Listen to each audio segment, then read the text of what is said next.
नमस्कार, आप देख रहे तथ्य भारत। आपके साथ मैं हूं दिव्या। लोकसभा चुनाव को लेकर प्रत्याशी सघन प्रचार प्रसार में जुटे हुए हैं। वहीं छठ पूजा के मंच को भी प्रत्याशी चुनावी मंच बनाने से नहीं चुके। जी हां, शिवहर लोकसभा में चुनावी माहौल दिलचस्प हो गया है और दावे और वादे का दौर भी शुरू हो चुका है। चुनाव से पहले एनडीए और महागठबंधन प्रत्याशी ने घोरा सहन, अरुणा नदी, छठ घाट के मंच को ही इस्तेमाल चुनावी सभा के लिए कर लिया। जी हां, शिवहर लोकसभा के एनडीए प्रत्याशी लवली आनंद पहले घोरा सहन के छठ घाट पहुंची और उनको छठ घाट पर बना मंच मिल गया और खुले मन से ही लवली आनंद ने छठ व्रती और उनके परिवार वालों से एनडीए के पक्ष में वोट करने की अपील की। साथ ही किसी के बहकावे और झांसे में नहीं आने की नसीहत दी और बिना नाम लिए लालू परिवार पर हमला बोलते हुए कहा कि बिहार को 2005 के पहले बर्बाद करने वालों को वोट नहीं देना है।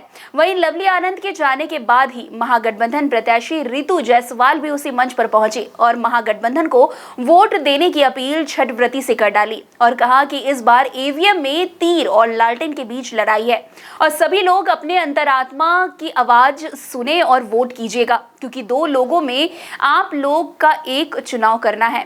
संध्या की ढेर सारी शुभकामनाएं आप सभी को। छठी मैया आप सबके जीवन में खुशियां लाए, समृद्धि लाए और शिवहर एक बेहतर विकास के रास्ते में सबसे अग्रसर बने। ये सब यही मैं कामना करती हूँ। मैं ये कामना करती हूँ कि यहाँ के बच्चे जो है वो बहुत पढ़े लिखे, बिजनेस जिनका जो व्यापारी वर्ग से है उनका बिजनेस बहुत अच्छा हो।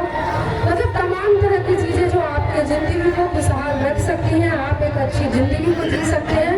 आपकी खुशहाल ज़िंदगी की मैं छठी मैया से कामना करती हूँ। आप सबको छठी मैया की ढेर सारी शुभकामनाएं और बस मैं छठी मैया के माध्यम से आप सब से भी आशीर्वाद प्राप्त करना चाहती हूँ। मुझे मौका मिला है महागठबंधन के प्रत्याशी के तौर पे, शिवहर लोकसभा से चुनाव प्रत्याशी के तौर पर मैं उतारी गई हूँ, तो आप सबका मुझे आशीर्वाद चाहिए होगा और मुझे शिवहर की जनता पे पूरा भरोसा है कि शिवहर की जनता को पता है कि क्या अच्छा है या क्या बुरा है, क्या सही है या क्या गलत है।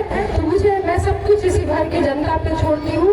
वो अपने आत्मा से पूछे और उन्हें जो जवाब मिलता है कि शिवहर का सांसद आने वाले वक्त में जो अभी चुनाव है वो कैसा होना चाहिए, बस वो अपनी अंदर आत्मा की आवाज सुन करके वोट दे। मैं बिल्कुल नहीं कहूँगी कि वो मुझे डाले, बस एक बार बटन दबाने से पहले अपनी अंदर आत्मा से पूछिएगा कि आप जो बटन दबा रहे हैं वो किसके लिए दबा रहे हैं।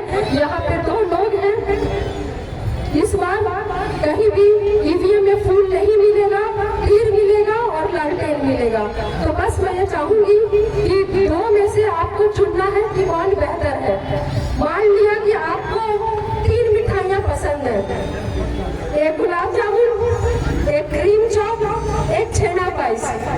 तो छेना पाइस नहीं है, अब नहीं है और सामने 2 मिठाई है, तो 2 मिठाई में से एक कोई चुनना पड़ेगा।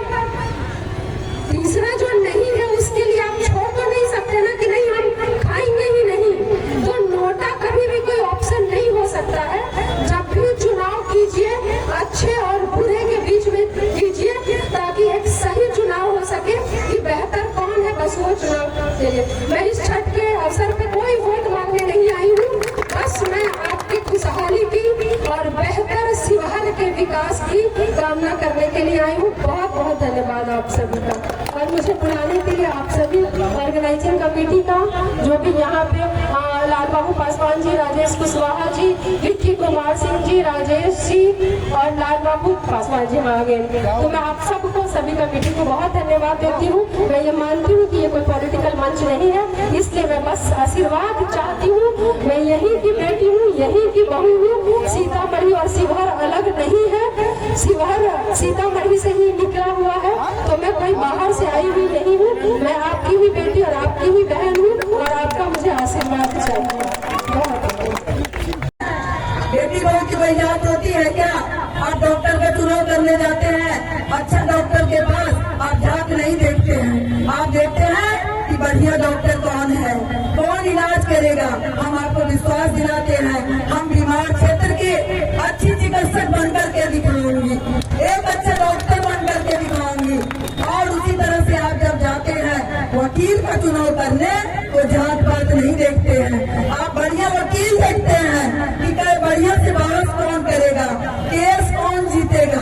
हम आपकी आवाज बन करके, शिवहर लोकसभा की आवाज बन करके हम देश के पार्लियामेंट में हम आपकी आवाज रखने का काम करेंगे।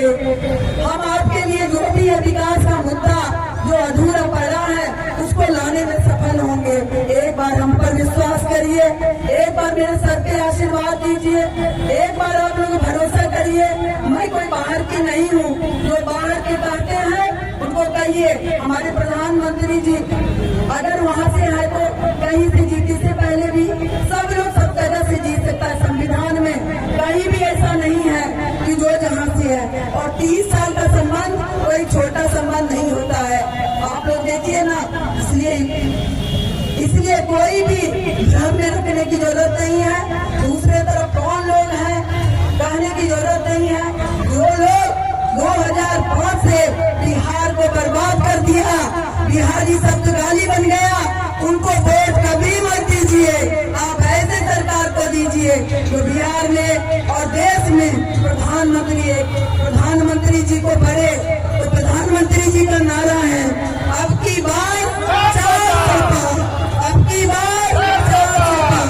नरेंद्र मोदी, नरेंद्र मोदी। तो फिलहाल इस खबर में बस इतना ही। अन्य खबरों के लिए हमारे साथ आगे भी ऐसे बने रहे और देखते रहिए तथ्य भारत। धन्यवाद।